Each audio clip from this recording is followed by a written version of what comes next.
So before we get started with Ghostbusters, I want to bring Frank and Mike up here for a very brief Q&A with our moderator for this evening, Sarah O, who's a current student in our undergraduate computer art, computer animation, and visual effects department. So let's bring Mike, Frank, and Sarah up here and give them a round of applause. And they'll tell you about that short you're about to see, and then we'll watch both those things. My first question is, what was it like when you were at SVA, and what is something valuable that you learned after graduating? Oh, you could start. I need a minute. I'm older. Well, the first thing I learned was the reason I wanted to go to SVA was really the staff, the teachers. I mean, when I started in 1981, I had Harvey Kurtzman as a teacher who created Mad Magazine, Sam Viviano, cartoonist for Mad, Will Eisner, the creator of The Spirit, Art Spiegelman, who was working on Mouse at the time. So it really meant a lot to me to be able to meet these guys, and I couldn't believe they were going to be my teachers. So it was something like I see even my career today just as a part of continuing education as I work with new artists, that have been through it, and young and up-and-coming artists. They inspire you, and that's sort of what SVA taught me. So. For me, one of the most important things I learned when I was at School of Visual Arts was I went for traditional animation, and the biggest piece of information that was most important to me I learned from one of my media arts teachers, and it was just to not undersell your work when you're presenting it to people. And for some reason that just even outside of school just stuck with me, and just to always never undersell yourself. Not necessarily to talk yourself up or pump yourself up, but just never to just be I just did this, or whatever here. To not have such a lackadaisical attitude towards the work you're doing. And I feel especially like Frank said too, with a lot of younger people coming in constantly, you got to be open to a lot of things, and you got to also compete with that, and stay in step with what everybody else is doing, that you don't want to, undersell yourself. Right. Thank you for that. I think for the students here, that's actually some great advice, and I think we can all agree with what you were saying about the teachers at SVA. They're life-changing. So what is your primary roles in the industry today? I know Adam just introduced you guys, but if there was any change, or if you've done anything else other than what he's mentioned. I've been with King Features, which is part of Hearst. I've been there for 30 years. It started as a one-day job, so that's some advice too, is you never know what's going to happen. It was a one-day freelance job. I was brought in as a cartoonist to draw Popeye, and so it was a one-day gig, which has now been 30 years. So I would say it's the longest one-day job I ever had. And so I've been working on Popeye, Betty, and all their characters, Flash Gordon, the Phantom. And again, that's why I say it's continuing education. You learn from the guys I'm working with, and then you work with great studios, like working with Mike. You're always learning. So that's some advice. I always keep your eyes open. And so it's been an honor for me to work with Hank Ketchum, who created Dennis the Menace, or Mort Walker, who does Beetle Bailey, and the Fleischer family, who created Betty Boop and did all that great black and white Popeye, those cartoons in the 30s and 40s. And outside of that, I do some publishing work. I've done some graphic novels. I did one on anti-bullying called Heart Transplant, and I worked with Andrew Vax, who's a hero of mine, a writer I always wanted to work with, and that was with Dark Horse Press. And then I did one, Simon & Schuster. I worked with a writer you may know, Bruce Springsteen. We collaborated on a children's book, so Bruce and I did a book together. Who? It's this hack writer from New Jersey. I'm trying to help him out. He's on his own. So we had a blast doing that. And again, it all comes back to everything I learned at SVA. And, when you sit down to draw and work, and it keeps playing in your head after all these years. So it's been a blast. I currently I'm a director and animation director for mostly actually anything, television shows, advertising work. I think this Betty Boop thing is kind of a little bit of both. It's kind of in the advertising world, the fashion realm. But I have a similar thing to Frank, only instead of 30 years, it's been 7. I was supposed to start at Titmouse I was supposed to work there for about 3 weeks, and that was 7 years ago. and I worked my way up to the animation supervisor, then animation director, and now I bounce back and forth between animation direction on shows for like Adult Swim and Disney or Cartoon Network, as well as like directing spots and some of the smaller things. I just finished up a pilot with Bobcat Goldthwait that I did animation direction on, design work on. So I kind of do a little bit of everything, but my role is typically animation director and director, and sometimes I write, and once in a while I'll do a voice for something. Yeah. I mean, Mike's writing inspired me because he wrote a lot of the gags on this Betty Boop piece you're going to see. And actually, I wanted to do the voice. I wanted to be the steam monster, but Mike did a better steam monster. So, Thank you for that. Now, regarding the short that we were about to see, what was the inspiration behind it? I started working, I've been working on Betty Boop for 100 years. And last year, we started this whole reimagining of Betty Boop, and I'm going to keep it really short. So we started laying out a plan of how can we reimagine her. So the first thing I did was call SVA, and I got in touch with Debbie Millman, the branding department. So I worked with the kids who are going to get their masters in branding, and I worked with 4 students who were amazing, and they helped me with this whole reimagining, rebranding of Betty Boop. So we went to Pantone, and Pantone, we dedicated a Betty Boop red color, and Mac jumped on board and did Betty Boop red lipstick. And then I'm over at Hearst, King Features part of Hearst, so I tapped in some of their magazines, like Marie Claire introduced me, Nina Garcia introduced me to Zach Posen, which brings us to this short. And so we had Zach jumped on board and designed 2 dresses for Betty, how she would look stepping out into today's world. And that's really the background of this whole piece out of, there's many other things that even in the future, keep your eyes open, that are going to be happening with Betty and some fun animation too. But it was with Zach, we said, why don't we to promote Zach's 2 dresses, we'll create a 2-minute cartoon. And I had known the guy, Chris, and the guys at Titmouse, and Chris highly recommended Mike as the director. And we sat down. I sat down with Zach, actually, and kind of roughed it out. And then Mike kind of filled in all the blanks with the gags. You'll speak with that part. But it was really, and Zach is such a fan of Betty Boop. You might know Zach Posen, the designer. He's one of the judges on Project Runway.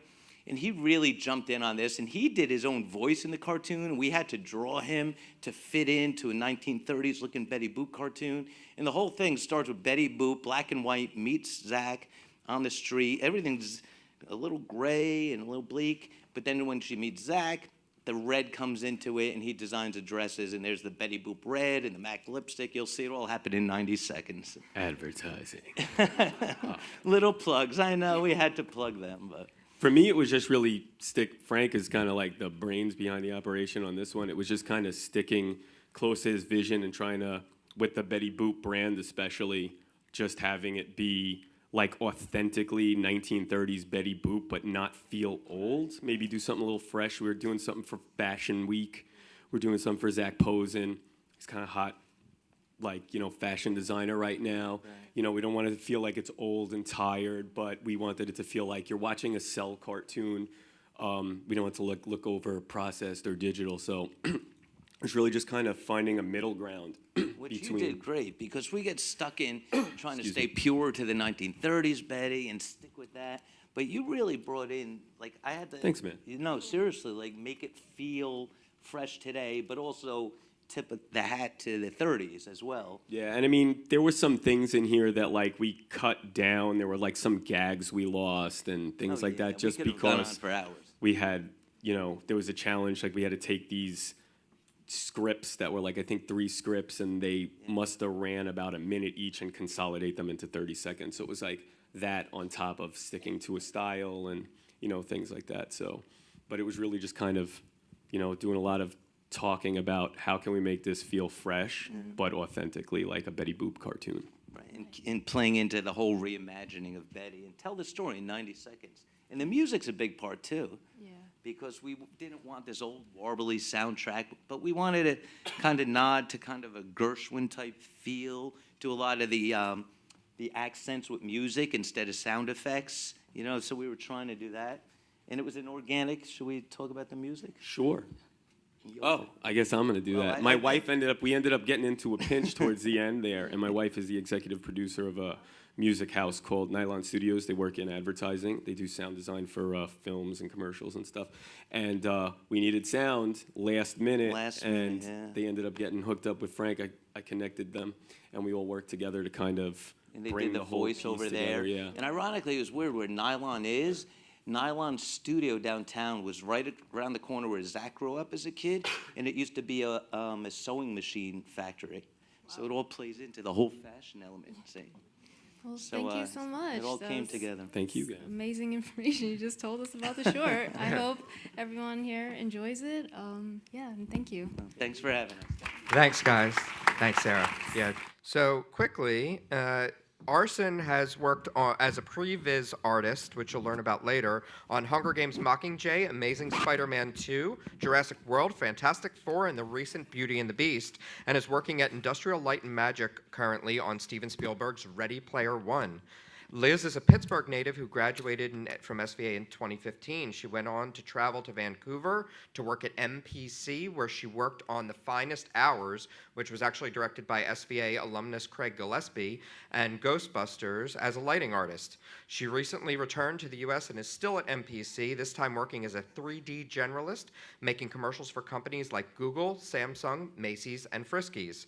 Finally, Jun Zee Myers is an animator who works around the globe on high-budget VFX films, as well as animating and directing independent projects. Notable credits include Game of Thrones, The Hobbit trilogy, The Planet of the Apes trilogy, Ghostbusters, Ted 2, and X-Men First Class. She graduated from SVA in 2004. So how does it feel to be back at SVA and have a movie screened and be part of the after-school special?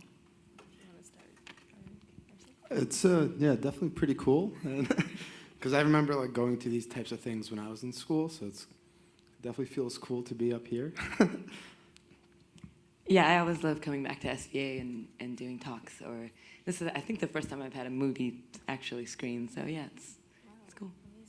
This is only my second time seeing Ghostbusters through the entirety, so it was really enjoyable this time. The first time I saw it, I was super nervous, but this time I'm like, oh, I'm in my home. Like, SVA is where I feel most comfortable, so this was really cool.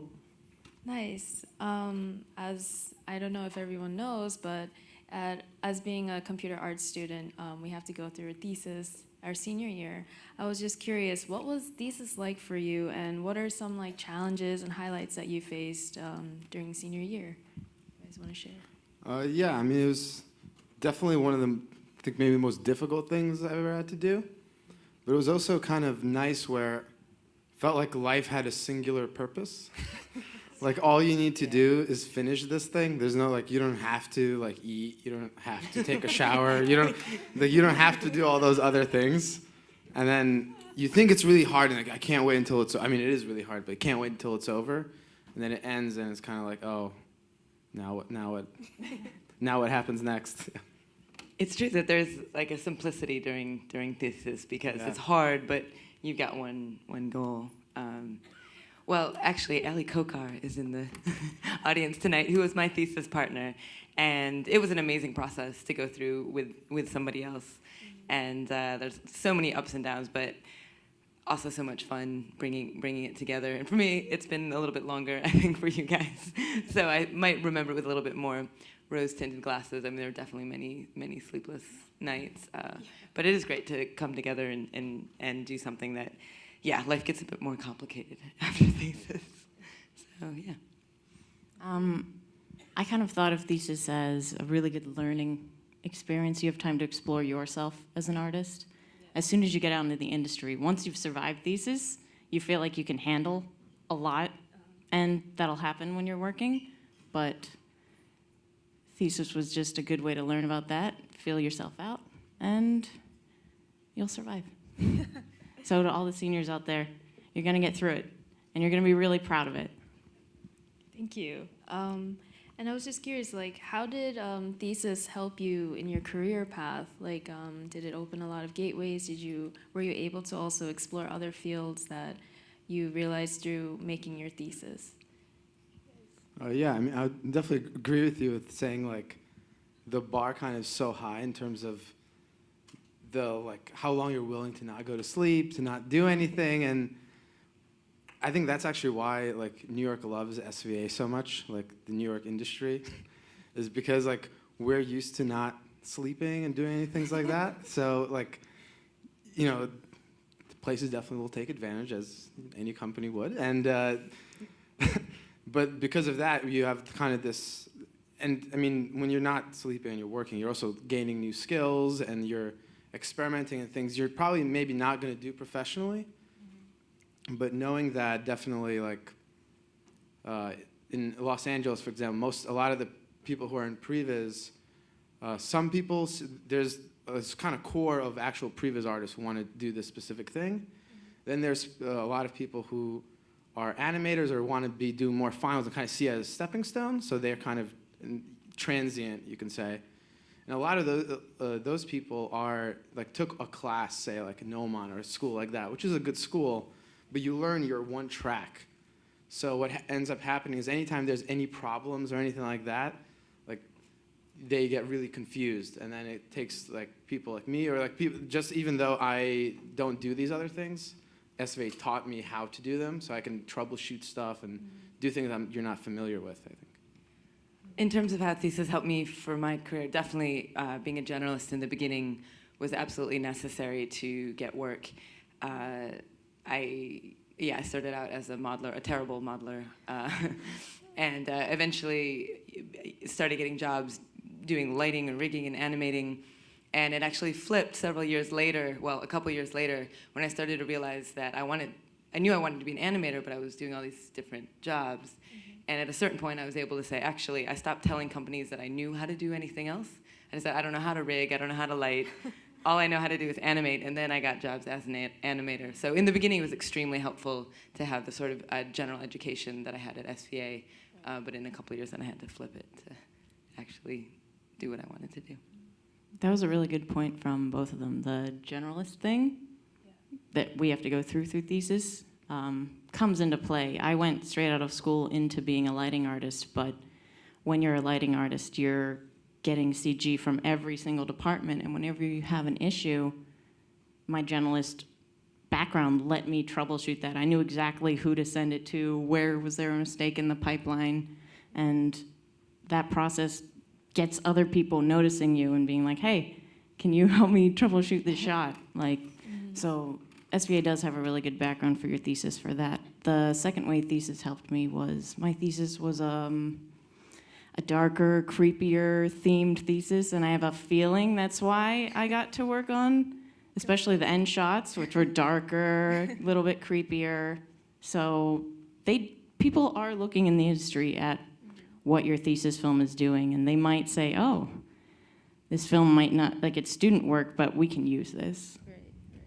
Can you guys just explain exactly to the audience like what like a lighter does, what a previs artist does, or as you were saying, like an animator, like what you incorporate into feature films as that artist? Sure, yeah. So a previs artist is essentially the stage. Previs artists work together with storyboard artists, so maybe it could help to think of it kind of as part of the same job. So they're helping get the script into a visual format for the first time. So really nothing that we produce ends up in the final movie except things like the actual shots and how the story is being told. Because many times something can sound really amazing on a script because you're able to kind of write this idea that the audience then needs to interpret into their heads. And depending on how complicated that is, that can actually take a long, like you could say something in one line, but then to show you and for you to like bring that idea together will maybe take much longer, and like maybe it doesn't work, and maybe you guys kind of have to like re-edit, not necessarily like rewrite the script. Sometimes that happens, but like change things around to make it readable visually. So that's the main kind of task. And move stuff. Yeah, I mean animation is just the moving bit. I do lighting, which is a little bit harder to describe to people. Basically, whenever you see Slimer up on the screen, I was given a really cool but totally gray thing from the animators. So Slimer's wiggling around, but he doesn't necessarily look like he fits in the scene. So I have to take the shading and look development, attach that, see the lights that are in the scene and try and match that, and then I pass all that on to the compositor who finishes everything. This is a silly question, but if you were to be a Ghostbuster, which Ghostbuster would you be? Leslie Jones, I would have to be. I'd definitely have to be Kate McKinnon, Holtzman, for sure. Yeah, I think I would be Patty, because she's always giving the annoying facts, or the fun facts about the city. So I torture my friends with that all the time. Yes, street smart and, knowledgeable. Actually, I had a question for Zee and Liz.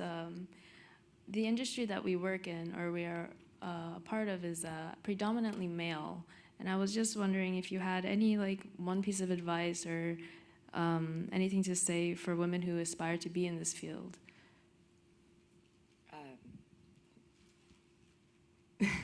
Yeah, I don't. It is more male dominated, but I think I haven't ever struggled that hard with having that be an issue for me. I think maybe where it starts to come into play is in negotiations and for your pay, and it's something that's difficult when you're beginning. It's difficult for everybody when you're first starting out. But I would definitely encourage you and your peers to talk to each other and to figure out, and trust each other. Like, a lot of companies will tell you, don't talk about your pay, and that's to help them more than it is to help you. So I would definitely suggest, with your trusted friends, knowing how much you're making and what sort of benefits that you're getting, and making sure that that's fair. Yeah, I don't know. Have you found it to be an issue in terms of getting work or anything? I haven't found an issue in coming work, but I'm very new. I've only graduated 2 years ago, and I was surprised how true it was.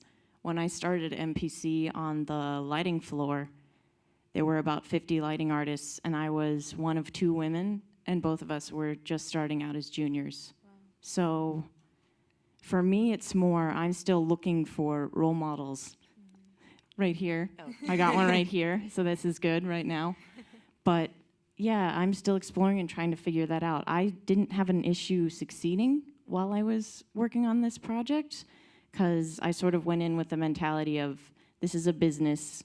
We're in a VFX house. The main goal is to deliver your image to the client. So if you approach it professionally, you communicate well with your supervisors, and you talk with your team, everybody's goal is to get this done on time. And if you're a team player and your supervisors are glad that you're delivering stuff on time, they're gonna be happy. If you'll step up and take on a little more work too, they're gonna be happy. So I didn't experience any sort of, I didn't feel different, but at the same time I felt different because I was alone. I will say, what you said about role models, that's true, that there are less role models. And actually, I was just talking with some friends about this the other day, how when I worked in Tokyo for a year, and when I started with other new people, there were 2 girls, and all the other new hires were guys, which is fine. That's totally fine. Yeah, you can totally work with guys. Yes, it's totally true. But what happened was then the guys were all the guys that were already there, they asked the new guys to go out drinking with them, and we weren't invited.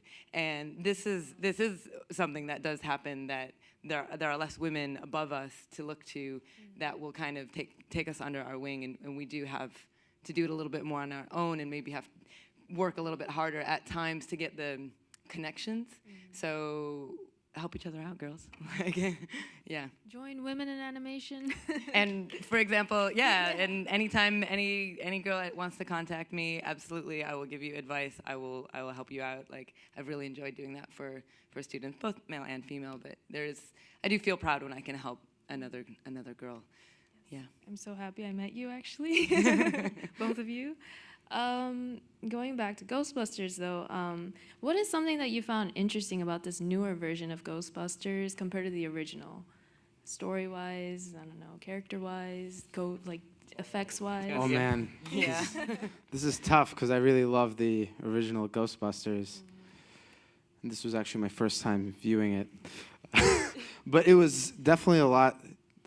I'd heard like negative things about this movie, to be honest, and it was definitely better than I heard. And there's the effects are awesome. You don't get that in the '80s, so that's kind of cool. I mean, the original Ghostbusters is a perfect movie, so it's hard to beat it.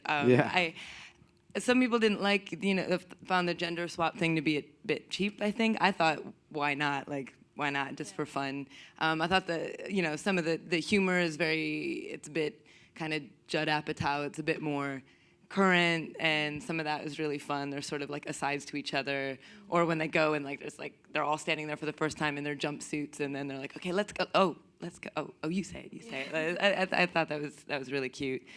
If I had to put them side to side, I definitely think that the first one was a better movie.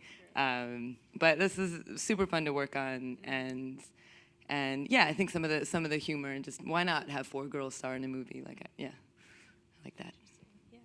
The first one, I feel like I'm watching comedy icons do their thing, and it's just fantastic to unfold. But when I watch this one, I enjoy that I can kind of relate to the characters a little bit. Right. Like your question, I definitely was watching the movie seeing, I am a lot like Erin. She is skeptical, but at the same time, the only one that actually has seen anything. All that uncertainty is right there on those characters. So I kind of like that about this film. So you were a fan of the gender swap, basically, kind of. I enjoyed this movie. Right. Okay. I also enjoy the first one. So. Yeah. I don't remember the first one too much, but after seeing this one, I feel like you should watch it. Yeah. It's really good. Definitely I was a watch little it. young when it came out, so. But yeah, I guess one last question before we switch over to the audience. What is one piece of advice that you can give to aspiring artists, and what is basically something that motivates you to continue what you do? I think it's a very important, thing for us students, especially, who can go into some sort of block when we are creating work. I would say maybe it's like you want to be in the proper area of being hard on yourself. So, and it's really, really easy to be too hard on yourself, because we all kind of look at the example. Someone who's completely not hard on themselves and is making, not very good stuff, and is like, this is incredible. So most people are like, all right, I don't want to be like that. I got to go the other way. And if you go too far, you stop yourself from exploring and doing anything kind of interesting, because you're going to fail initially. So a good example would be like, I really wanted to be a storyboard artist at one point, and I thought, like, my drawing ability is not good enough when I look at some amazing storyboards from Star Wars, some of these, the reason you know about them is because they're an incredible quality. And then having worked with storyboard artists and seeing the stuff I keep getting and receiving, I'm like, oh, this is actually not, the main purpose here is the ideas are interesting. And I once worked for on Michel Gondry commercial, and his storyboards, I genuinely thought they were a prank, because I didn't think it was possible for an adult human being to draw that terribly. But if he had that stop him at some point, being like, I can't draw, I can't doodle, I can't figure it out, I'm not that good, then he would have just not made any of the amazing things that he made. So I think that's really good advice, having confidence in yourself. And yeah, there are a few people that are overconfident, but the majority of people need to work on trusting themselves a bit more and being more confident. I think that's really true. Yeah.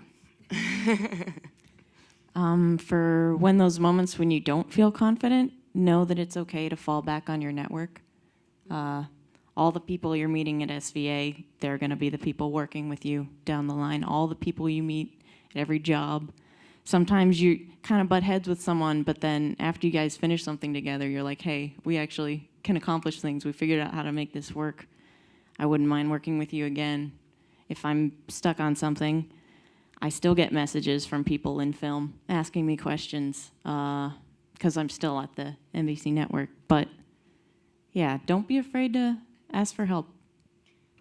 Yeah, and just to add to what makes you continue, I think it changes over time. So I initially wanted to be a really good animator. I didn't know quite what that meant, and then I got into VFX, learning mocap, and then that really took my interest and energy for a few years, and then I'd been at Weta for 5 years, and I wasn't enjoying it anymore. I mean, the movies were still great. They're still shooting for the Oscars, some of them winning, but I was no longer kind of being fulfilled as an artist, and that's when I started doing independent projects and taking off time and reaching out. And what was amazing to me at that point, I mean, yes, the fact that I have years of a successful career helped me reach out, but also I just kind of went out there and said, I want to do something like this. And it was amazing how much I found as soon as I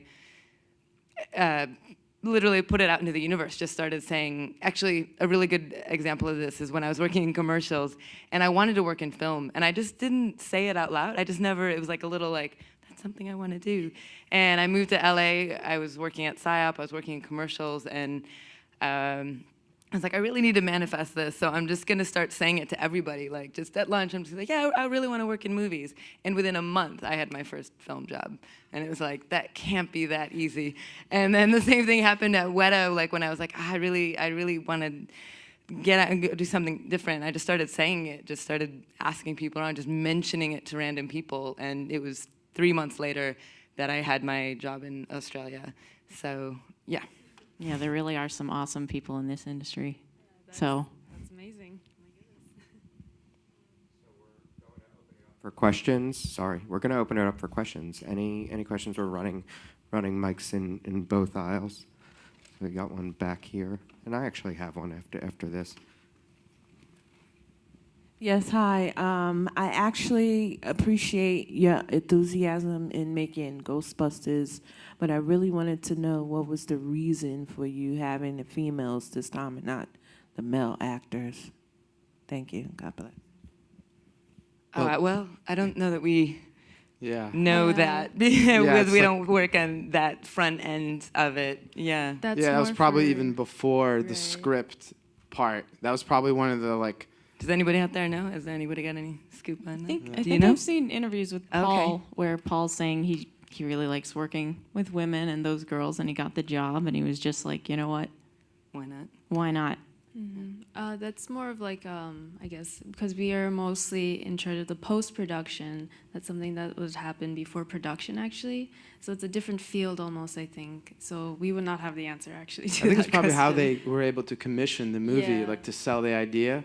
Someone's like, "We're gonna make a new Ghostbusters," and it's like, "Why would you do something like that?" And then Yeah, they're what's like, the hook? "Oh, what's the thing is they're all women now." Like, "Oh, all right, let's." I mean, I think it is a moment where you are seeing people pushing for more female, Right. you know, more Representation more in representation industry, of stuff like that. minority groups, and I don't know if you guys saw The Big Sick, but that was really awesome, and having like a Palestinian lead and Pakistani, story, like, and you're seeing more stories like that, and we need more of that. We absolutely need more of that. I didn't ask a question all festival, so I'm going to ask one now because I'm not in the VFX world. I'm wondering, because some of you work on a very specific moment in the film, do you feel a larger connection to the film? Arsen, you said you hadn't even seen the film yet. So do you feel a larger connection to the film, or is it really that you're just, I'm proud of that moment that I worked on? Yeah, I mean, I guess it depends on the film, but yeah, definitely that kind of section where that's like kind of the thing that attracted me to this kind of field to begin with, specifically in previs, is I felt like, if I wasn't hired, if I didn't take this job and took a different one, I can like concretely say, like, point at a couple of shots and be like, they would have been different because another person would have done that. So I do feel kind of connection to those, and sometimes just think, they hired extras to fall because I thought it would be cool there. So I kind of like that. That's kind of the thing that attracts me to it to begin with. I think, like you said, yeah, so depends on the project. Depends how big the team is. Depends how involved in my case, animation director or actual director is. For example, when I worked on Tintin, Spielberg gave a lot of notes, and in the end, he thanked us all. I bought champagne for the entire company, and he made us feel more connected. Whereas I've worked with some directors that really don't think very much of their artists, aren't very grateful for hordes of people that bring their vision to life, and you want to distance yourself because you didn't have a good time. I think for me, when I watch this film, I mostly only worked on the very end. So I'm watching it and enjoying it. And as soon as shots that get close to what I worked on, my palms start sweating and my heart rate goes up. So I definitely get a different physical reaction to shots that I've worked on or up there. But I also did some work on this between sites, because this was done at multiple studios. So I had to ship a lot of stuff over to Sony and a little bit to your studio, I think. Allura, yeah. So when I get to see things that I worked on in other shots that I didn't see 100 times a week, I'm like, oh, it's cool. So that's my personal experience. It is nice that sometimes not the fact that you haven't seen the whole movie means that when you go to see it, you get to enjoy it, and then when your shot does come up, that's me. Exactly. Thanks. Any other questions? Hi, I'm a reporter, so I'm really not into the visual and the technical side of movies, and I haven't seen the movie either because I'm not a fan of the reboot thing that's been going on. But I must say that I was pretty amazed, and the visuals really did it for me. I was amazed, and I was about to go see the Emmys, but I didn't because it kept me looking. The green stuff and the boosters, they're incredible. And that's what I wanted to ask you. Are you guys sometimes amazed by visual effects that you see in other films? And could you give me an example? Yeah, I mean, definitely there's movies that come out that, let's say Planet of the Apes, for me, definitely when I see, because I know, I feel like the more you kind of know the background, you kind of start getting that cynical vision, which is really horrible. Well, we're also able to see more mistakes because we know it better. Yeah. Yeah, the worst thing to do is I watched an episode of Game of Thrones with a friend who hasn't watched it, but it was in a kind of an action sequence part, and I was super into it. And he's well, actually, I think it wasn't. He was claiming that things were matte paintings in the background, which are just that when we watched the behind the scenes, they were not. Game of Thrones actually films a lot. I mean, I worked on Game of Thrones, but they do film a lot of their stuff. So you get that, sometimes, you can be overly critical to a level of it's irrational. You're picking up things that aren't actually there. So that's kind of a... I feel like you get confused with what's fake and what's real. You're like, that's got to be fake. And then you find out it's actually footage, exactly. like you were saying. I have to second Planet of the Apes, and it's not because I worked on it, but... I was blown away by Planet of the Apes. Even while we were working on it, there stills would come out, and shots would come out of lighting, and after they'd added fur and everything, and even within the company, we were really blown away by it. Yeah, and actually, I mean, The Hobbit ended up. I don't think it ended up looking as good as it could have, but when they did the digi-doubles for all of the actors. And there were some just internal that you wouldn't ever see anywhere on the web or anything. But there were internal ones that we, as VFX artists, were looking at, and we could not tell which image, right or left, was the actor and which one was the CG. It was stunning. It was really crazy. So it definitely still, I love it when a movie still, takes me away and I'm not thinking about all that little stuff. Yeah. For me, it kind of has the reverse effect. The more I've learned, the more I see, the more I appreciate the older films that sort of built that onto... That don't have VFX or... that do have VFX, but were just the foundations for this. I saw Titanic here last night, and I had never seen... The visual effects seem pretty seamless to me, but now I see a lot of it. And yet I still... I was seeing the little digi-double people walking around on the large pans of the boats, but at the same time, I appreciate all the work that they've done so that we could push it even further. I know that's not the perfect answer, but that's exactly where I think I am now. Yeah. Definitely. Yeah. I think we have time for one more question. Ben in the back.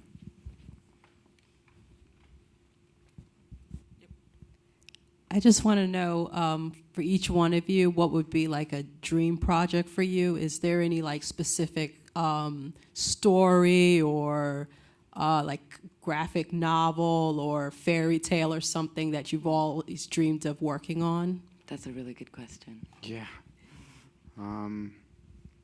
For me, in terms of like the way we would be working is, it depends on the project. Sometimes the director is just sitting next to you all the time, and it's just like, because they're super, super excited about this, and they're using it more to kind of explore their like visions and stuff like that. So they're like super excited, and then like you get excited, and you're like start saying something like, yeah, and like you just kind of start like ending each other, like, yeah, end this, and like you get super, super excited. So for me, I really like science fiction things and kind of like war films and kind of gritty things like that. So for me, a project in that genre that I get super excited about, and the director would hopefully really get excited about that too, and then that stuff makes it super fun. For me, as I've started doing more independent projects, smaller things where I'm directing or animating more just by myself or with a few people or a small team, I'm at the point now where it's what would be my dream jobs are those that really put out into the world things that are really important to me, which is equality, love, environment, that type of thing. Anything that's connected to anything like that now is my focus, is what I hope to create. I think it'd be fun to work on a movie that unexpectedly became a cult classic, sort of like Rocky Horror Picture Club. Exactly. Yeah. Ah, No, that would be awesome. just to like, I imagine myself being really old and just watching young kids reenacting the scenes as it's playing. I think that would be so fun. And they can make a room version of it, and someone will play you in the movie. Yeah. How did someone make a movie like this? So meta. I think that's a great place to wrap. So let's hope we see that cult classic movie coming from you guys in the future. Thank you, Arsen, Zee, and Liz. And thank you to Sarah for doing a great job. Thank you so much for coming. I know many of you sat through many movies this week. We were thrilled to have you. If you feel like catching the last...